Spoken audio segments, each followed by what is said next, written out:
Hello and welcome to another video from the only channel you need to not only survive the current apocalypse but actually enjoy it. And today's video is going to be about God's view of the economy.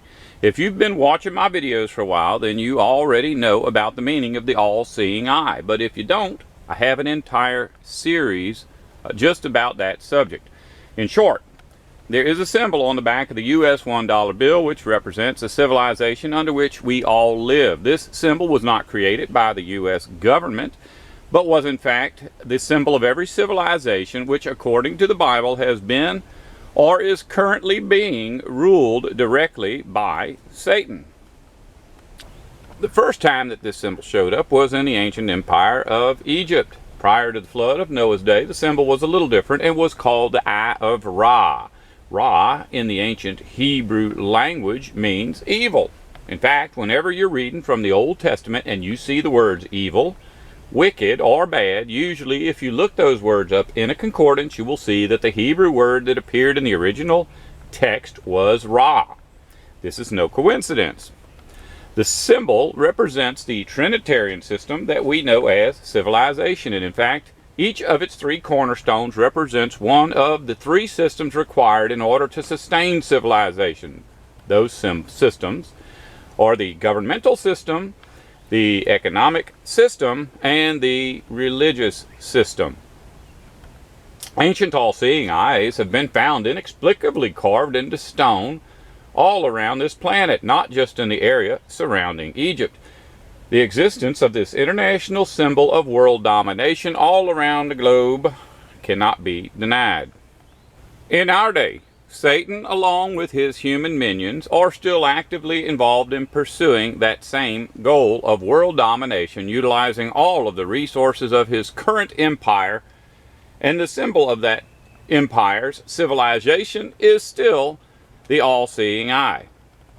In the very beginning of the Bible, humanity's creation is described in very easy-to-understand language.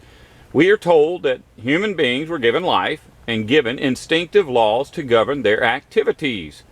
These laws were not like the written, nearly entirely arbitrary laws that govern civilization, but were simple, logical, natural laws similar to the natural laws that were designed into every other living thing on this planet. To eat nutritious foods specifically designed for humans, to mate, to produce offspring, and to rest. These laws were extremely easy to follow, and they would be perfect for the tasks that mankind would have to perform in order to maintain the paradise that God had created. In most English Bibles, at Genesis chapter 1 and verse 28, this task was described in very simple terms as well. Man was to fill the earth and subdue it, and have dominion over the fish of the sea, and over the fowl of the air, and over every living thing that moveth upon the earth. Many a civilization supporters see this verse as permission to use all of the planet's living things in any way that they please, whether good or bad. As if somehow God does not care how we treat his creation. And the proof is in the very obvious global deforestation and desertification campaigns of the Judeo-Christian world. The actual thought being communicated here is that God was giving man the responsibility of caring for his creation in a very specific way. Mankind was to make creation fruitful.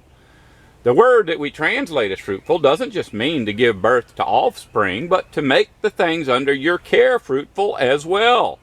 Those things being the birds, fish, and land animals.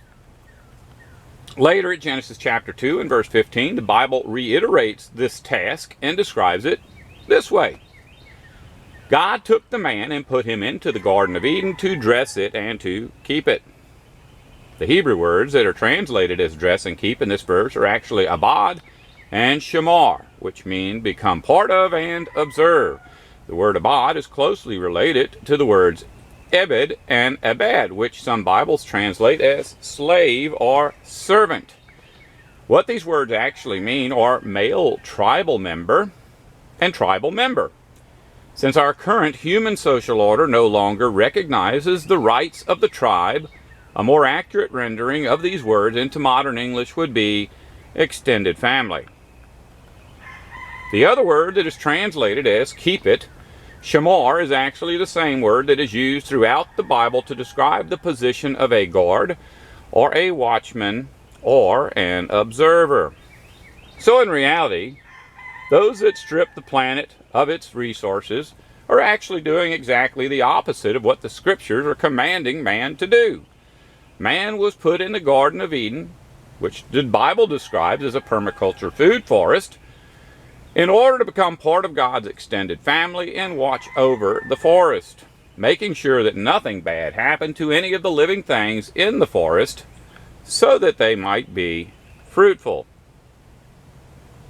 The point being that man was given a role to fill, not simply as an outsider, but as an integral part of the creation. The only rules that man was ever supposed to be obedient to were those rules that were instinctively built into what makes humans what we are supposed to be. Similar rules were built into the fish, the birds, and the land animals. Most people are familiar with this story and understand that even though man was supposed to be obedient to these rules, he instead voluntarily chose to be obedient to other unnatural rules, causing the situation that we are currently finding ourselves in today.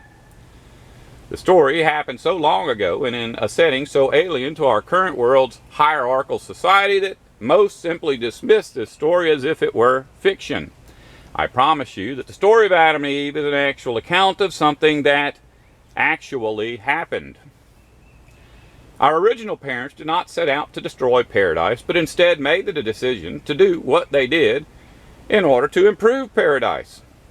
There can be no doubt that they understood that their God had made all things, and it was obvious from the creation account that the reason that they stopped being obedient to natural law was so that they could be gods themselves. In other words, they wanted to make the world perfect, they just didn't want to have to follow the Creator's rules to do so. It is not uncommon for people to think that they know better than anyone else. Eve, just like all of us, had to learn the hard way. We find ourselves in a similar situation. Just as our original parents could not imagine the world that we experience, most of humanity cannot imagine the world that our original parents experienced. Even today, the desire to be gods dominates most people's lives. I'm not just talking about bad people. Even good people crave that position, just as Eve craved that position. That is why people vote. That is why people protest. They are simply trying to make the world into a better place by exerting their godship. There's a big difference between the changes that people try to bring about today as opposed to the changes that Eve would have wanted to bring about in their day. Eve was trying to improve upon the Creator's paradise with the help of Satan. Spiritual people today, looking back, can see the foolishness of that decision, but often cannot see the foolishness of their own attempts at improving upon Satan's civilization. The motivation to improve upon creation, which is perfect and as such could never be improved upon, is not much different from being motivated to fix Satan's empire, which very obviously is unfixable. As time went on, mankind continued to try to improve upon creation, and God consistently allowed mankind to make the attempt. He not only allowed man to try different unnatural schemes, but even made suggestions for things that man could try. When Noah and his family stepped off of the ark onto dry land at Genesis chapter 9 and verse 3, God gave them permission to eat animals, something that he had not previously done. For 2,000 years, he had allowed man to eat green plants, which was a part of instinctive and natural law, but now he was giving man permission to do something unnatural. No one should perceive Genesis chapter 9 and verse 3 to mean that killing things somehow makes God happy. I am not a vegetarian, so please do not think that I am passing judgment on people who eat meat. I eat meat. However, after the resurrection, if not before, I have very firm plans to stop eating meat. Hundreds of years after the flood, Egypt developed an economy so complex that many people no longer had any free time. Just like us, they spent nearly all of their time working just to acquire food and shelter. God was not at all happy about that, so he rescued those people, brought them out of the land of Egypt, and placed them in a permaculture forest, very much like the Garden of Eden. At that time, God gave those people the same law that he had given to Adam and Eve, only this time he did not simply make his law instinctive, but actually spelled it out on stone tablets.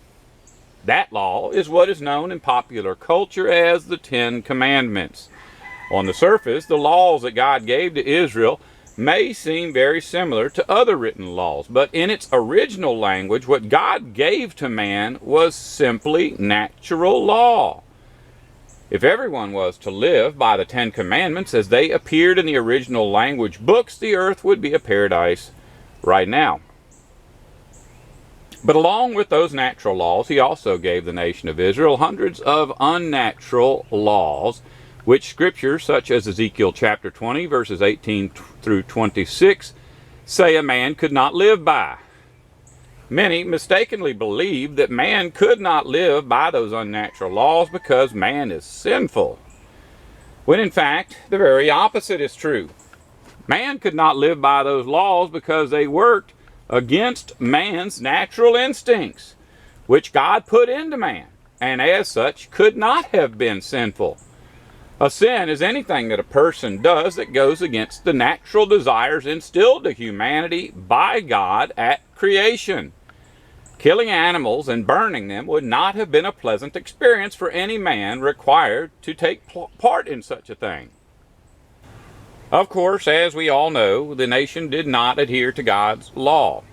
As the religious leaders of that civilization argued over every letter of the unnatural part of that law, fighting amongst themselves about which foods were clean and which were unclean, how many times to baptize a bucket in order to make it clean, how much time God required a man to wash his hands, what kinds of activities were allowed on the Sabbath, and how much parsley to tithe, they were breaking every precept of the Ten Commandments, God's natural law. That's why Jesus told them to remove the log from their eye so that they could better see in order to remove the speck from somebody else's eye. Eventually, God sent the Assyrians to destroy Israel, and then later he sent the Babylonians to destroy Judah. Prior to these two events, God sent his prophets one after another to warn the people that if they did not turn from their sins, he would destroy them. In many accounts, the prophets would enumerate all of the things that the Jewish people were guilty of before passing sentence, and sure enough, just as the prophets had all declared, everyone in the nation of Israel was either killed during the invasions, taken away and tortured to death, or returned to civilization in order to be slaves, just as their ancestors had been. But there were exceptions. Hundreds of years earlier, when Jehovah told Abraham that he was going to destroy Sodom, Abraham asked God if he would destroy the righteous along with the wicked.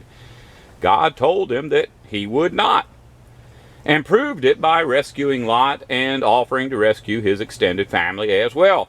That precedent still stands to this day and was standing when Nebuzaradan entered Jerusalem. Just before the destruction of Judah, a prophet named Jeremiah was given a very unusual assignment that most people just pass over when they're reading the Bible. Chapter 35 of Jeremiah starts out this way. The word that came to Jeremiah from the Lord in the days of Jehoiakim the son of Josiah the king. As the account progresses, Jeremiah is told to bring the Rechabites into the most opulent dining hall in all of Jerusalem, one of the side rooms of the temple. There he was to give them some wine to drink. The Rechabites were considered to be very poor, so bringing them into such an imposing place would have probably been very intimidating to the Rechabites, who had a reputation, even with God, of being very meek.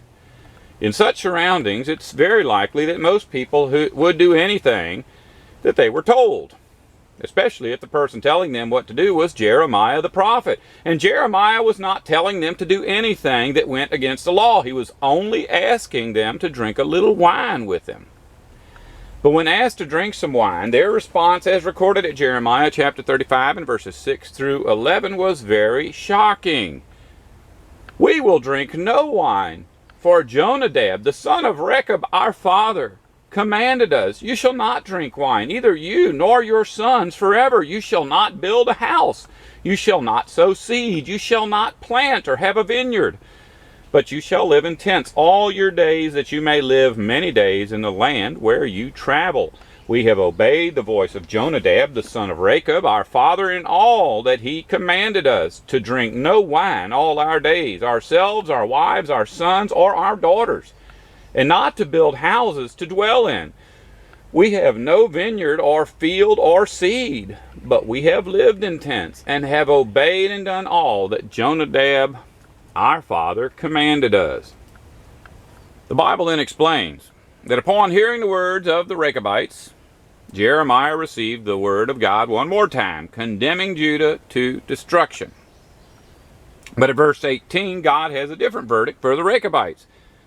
Thus says the Lord of hosts, the God of Israel, because you have obeyed the command of Jonadab your father, and kept all of his precepts, and done all that he commanded you, therefore thus says the Lord of hosts, the God of Israel, Jonadab the son of Rechab shall never lack a man to stand before me.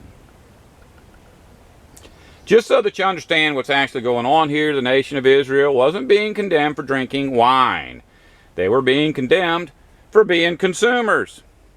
God gave the nation permission to drink wine and build houses and even to engage in agriculture, but he had also given them natural law, the 10 Commandments, so that they would not simply concern themselves with the letter of the law, but instead the spirit of the law as well. When the nation was first brought into the promised land, God told them that the land would provide for all of their needs, and those entering into it could easily see that this was true. Even though everything surrounding this land was desert, the promised land itself was filled with living things. This truly was a land of milk and honey.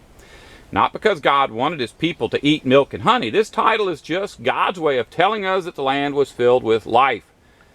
Mammals only produce milk when they are nursing offspring, and bees can only produce honey when plants are producing pollen and nectar. This was a land that would provide for the needs of living things year-round. No one entering this part of the world would ever need to do any work whatsoever in order to live. But the Israelites had to use wisdom if the land would continue to do so. At Leviticus chapter 25 and verses 23 through 24, they were commanded by law that they could not actually own the land because it belonged to Yahweh. They would only be allowed to stay in the land as long as they allowed the land to redeem itself, meaning to recover from any activities that they would have engaged in that might have negatively affected the land, such as agriculture. The Rechabites understood that if there was no need to work for food, then there was no need to work for food. The only reason that anybody in such a situation would need to work would be to acquire wealth, which the Rechabites were not interested in. They also knew that the most important law given to the nation was to remember the Sabbaths, the Sabbath days, the Sabbath years, and the great Sabbaths. Only the most basic reasoning skills would be necessary to come to the conclusion that God loved to see his people and his land resting, not desiring wealth or the social status associated with it, while at the same time having a very strong desire to make the Creator happy. The Rechabites chose the latter. Years later, Paul, at Hebrews chapter 4 and verse 3, said that we who believe enter into God's rest, but those who don't believe will never enter into that rest. When God completed his work of creating, he entered into his rest and fully expected his creation to enter into that rest with him. Jeremiah survived the destruction of Judah and recorded the events that took place as a result of that destruction. At Jeremiah chapter 10, starting at verse 5, it says that the army of the Chaldeans pursued them and overtook Zedekiah in the plains of Jericho. And when they had taken him, they brought him up to Nebuchadnezzar, king of Babylon, at Riblah in the land of Hamath, and he passed sentence on him. The king of Babylon slaughtered the sons of Zedekiah at Riblah before his eyes, and the king of Babylon slaughtered all the nobles of Judah. He put out the eyes of Zedekiah and bound him in chains to take him to Babylon. The Chaldeans burned the king's house and the house of the people and broke down the walls of Jerusalem. Then Nebuzaradan, the captain of the guard, carried into exile to Babylon the rest of the people who were left in the city, those who had deserted to him, and the people who remained.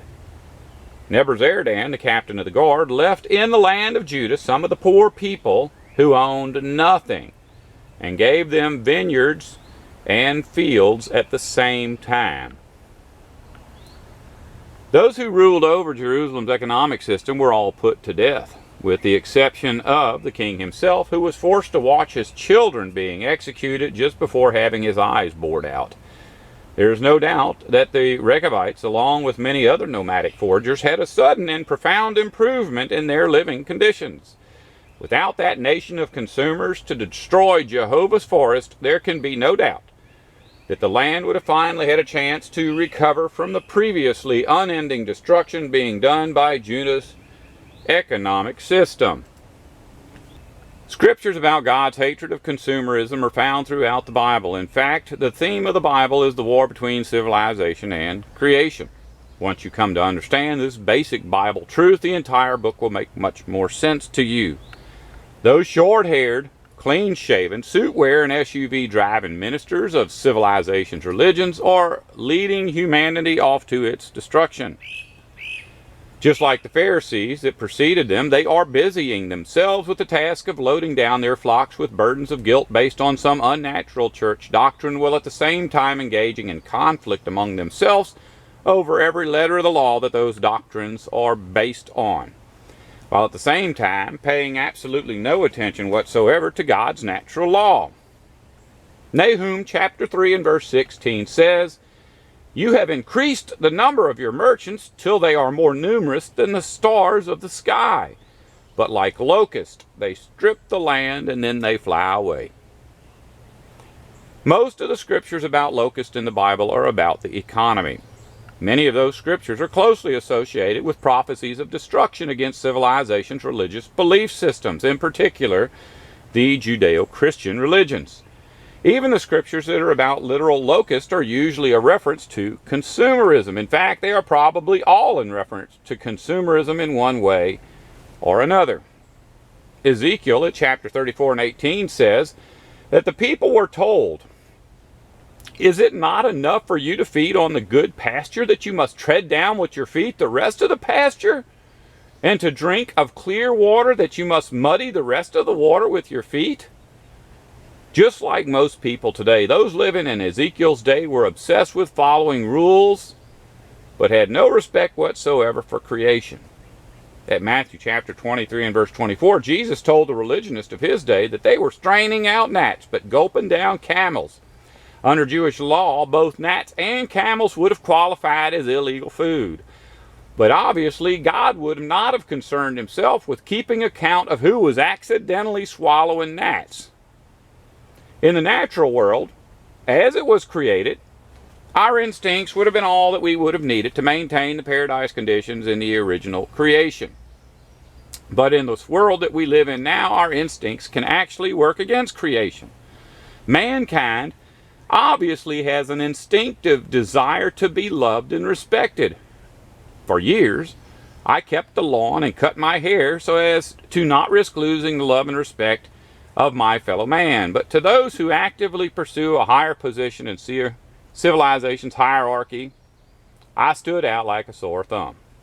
While most of the people that I knew were struggling to improve their credit scores, I was completely ignorant of what a credit score was. Now, as an old man, I have recently found out what a credit score is, but cannot for the life of me understand why anyone would care about such a thing. Their love, which I didn't want to risk losing, was actually something that I never had to start with. It took years to finally give up on trying to please the wicked and stop cutting my grass and cutting my hair. If you're one of my subscribers, then you have already probably experienced what I'm talking about. You probably hate what's being done to our planet. You may be one of those people who vote for politicians that promise to bring about a more sustainable society. You may be one of those people who protest whenever civilization does something that is obviously detrimental to the environment. At one time, I wanted to do my part. I joined the U.S. military in order to save the world from bullies, not realizing at the time that I was the bully. But I promise you that something better is coming, and the best part is that we don't have to do a thing in order to enjoy the benefits. All that's required on our part is to be patient. 2 Peter chapter 2 verses 10 through 12 says, "The day of the Lord will come as a thief in the night, in which the heavens shall pass away with a great noise, and the elements shall melt with fervent heat. The earth also and the works that are therein shall be burned up." The word that is translated as elements here is always used in the Bible to mean the basic fundamental beliefs, the elementary things, and is always about the fundamental lies necessary to maintain civilization, or the fundamental truths necessary in order to maintain creation. Since this scripture is obviously not about burning up creation's plants and animals, it's obviously about burning up civilization's structures and gadgets. The cars, the houses, the roads, the cooking pots, the factories, the weapons, spaceships, everything, every man-made object that civilization has ever produced. All of the materials ever taken from the earth in order to create those worthless things are about to be broken down into their original form and put right back where they came from. Right back where the Creator originally meant for them to be. Revelation chapter 11 and verse 18 speaks of the future when it says that the day is coming when all consumers will be destroyed, while all of those prophets that had the courage to speak out against them will be rewarded. In fact, the way that these verses are worded in the original Greek could very well be translated as saying that the destruction of those consumers will actually itself be the reward. If you think about what a relief it would have been to the Rechabites to see the promised land at least to some extent restored simply by eliminating those who were participating in its destruction, imagine the relief that we will experience when every consumer on the planet is put to death and the Creator actually restores everything earth-wide. At Revelation chapter 22, verses 1 and 2, the Bible says that God is even going to bring back the species of trees that in the Garden of Eden were called the trees of life. Please don't think that this video is about not paying your taxes, only eating what you can forage, or taking off your clothes and running into the forest. In our day, people lose their homes, become malnourished, and get arrested for doing stuff like that. But in the future, Satan's empire will not be a factor in the decisions that we have to make. The Rechabites had tents. And when Lot was rescued from Sodom, he was living in a structure substantial enough to keep out the citizens of that civilization. God knows our situation just as He knew the situation that Lot and his family were in, but He also knows our heart. Jesus highlighted this at Luke chapter 17 and verse 32 when He said, "Remember Lot's wife." It wasn't just moving from one location to another that saved Lot. It was his willingness to do so without looking back. Most of us will be completely boxed in by this system all the way to its end, but some of us will, at least to some extent, be given a little more freedom much earlier. Perhaps on the day when we retire from the workforce, or perhaps we will be given an opportunity to move out to an area where we're not required by law to maintain a lawn. The question that we need to ask ourselves right now are, if given some amount of freedom to do God's will more fully, will I do so? Or will we instead continue trying to adhere to civilization standards in order to fit in with the world, perhaps even speaking out against those who do not? When the Jews returned from Babylon, they brought with them a new language. It was a combination of Old Hebrew, Babylonian, and Greek. Translators today still struggle to try to figure out what some of the words meant. At the beginning of the 17th century, the Roman Empire was falling and the British Empire was taking its place. The Bible was being translated into English, and some of those words were simply left in their original form because no one knew what they were. An example of one can be found in Matthew chapter 5 and verse 22, where we read in the Douay-Rheims version, originally published around this time, "Whosoever shall say to his brother, Raca, shall be in danger of the council." Even modern translations still leave this word untranslated in order to maintain the old English tradition of doing so, but some do not. The New Living Translation says, if you call someone an idiot, you're in danger of being brought before the council. The New American Standard Bible translates this verse like this: whoever says to his brother, you good for nothing, shall be guilty before the Supreme Court. The Holloman Christian Standard Bible says, whoever says to his brother, fool, will be subject to the Sanhedrin. The Aramaic Bible in plain English says, everyone who will say to his brother, I spit on you, is condemned before the assembly. Actually, this word, racha, which is translated as idiot, good for nothing, or fool, is nothing but a Hebrew word spelled with Greek letters. Racha is a Hebrew word that our English Bibles translates as Rechabite, and is very closely related to another Hebrew word, rachach, meaning to be meek. Just a few verses before this verse, found at Matthew chapter 5 and verse 22, is Matthew chapter 5 verses 3 through 12, which in part says, blessed are the meek, for they shall inherit the earth. So just like the Rechabites, whose name became synonymous with words such as fool, idiot, and good for nothing, we too soon will inherit the earth. So blessed are you when people insult you, persecute you, and falsely say all kinds of evil against you because of Jesus. Rejoice and be glad, because great is your reward in heaven, for in the same way they persecuted the prophets who were before you. We as a people don't want to be like those who love Satan's civilization.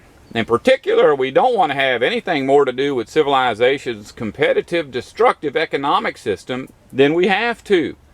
We want to instead be like those described at 1 Corinthians chapter 7 and verse 31, which according to the King James Bible are, they that use this world as not abusing it, for the fashion of this world passeth away. The New World Translation puts it this way: those making use of the world as those not using it to the full. And remember that whenever one of civilization's career-oriented consumers is calling you worthless, or a bum, or a good-for-nothing, or a hippie, or a drain on society, just remember that those words can all be summed up in several ancient languages as those who will inherit the earth. Racha. Don't want to survive? Don't listen to me.